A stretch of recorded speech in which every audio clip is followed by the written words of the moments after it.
Section 7. Forms used with clients. Customer or client. The right form at the right time. By now, you've probably noticed a common theme throughout this course. Real estate isn't just about showing homes. It's about creating clear expectations, protecting the consumer, and documenting important decisions. One of the ways Arizona Realtors accomplish this is through standardized forms developed by the Arizona Association of Realtors. These forms create consistency throughout the transaction, help reduce misunderstandings, and allow both consumers and licensees to understand everyone's role before moving forward.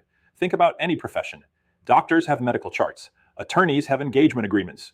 Accountants have tax organizers. Real estate professionals have standardized forms. While paperwork may not be the most exciting part of the business, properly using these forms is one of the best ways to protect both your client and yourself.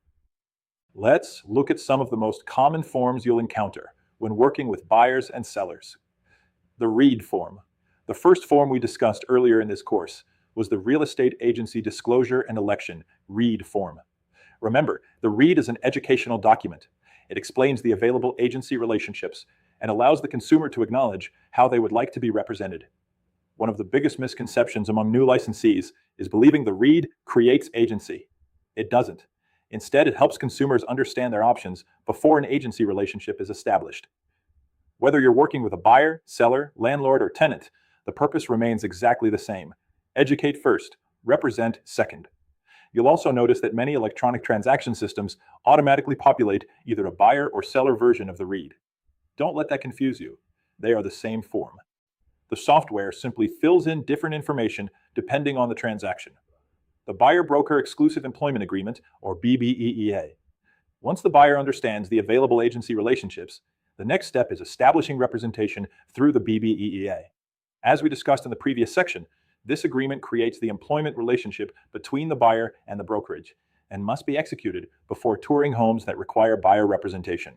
This agreement also explains how the brokerage may be compensated, the duties owed to the buyer, the length of the agreement, and other important expectations. One lesson experienced brokers often share is to avoid making the agreement unnecessarily restrictive. Years ago, one Arizona buyer's agent limited the agreement to showing homes within a single city. After months of working together, the buyer purchased a home just outside those city limits through another agent. The resulting lawsuit lasted far longer than the transaction itself, cost tens of thousands of dollars in legal fees, and ultimately became far more expensive than the commission being disputed. The lesson isn't simply to complete the form correctly. It's to think carefully before limiting your representation in ways that may create unintended consequences.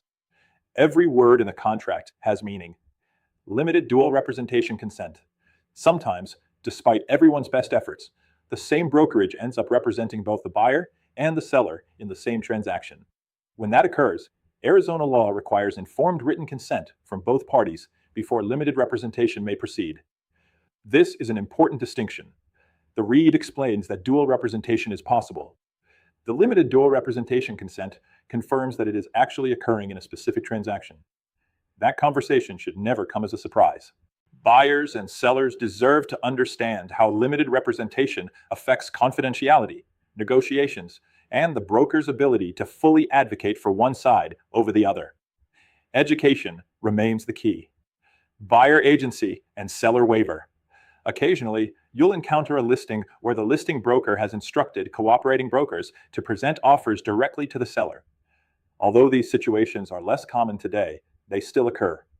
When representing the buyer in these circumstances, additional disclosures help ensure the seller understands that you represent only the buyer, not both parties.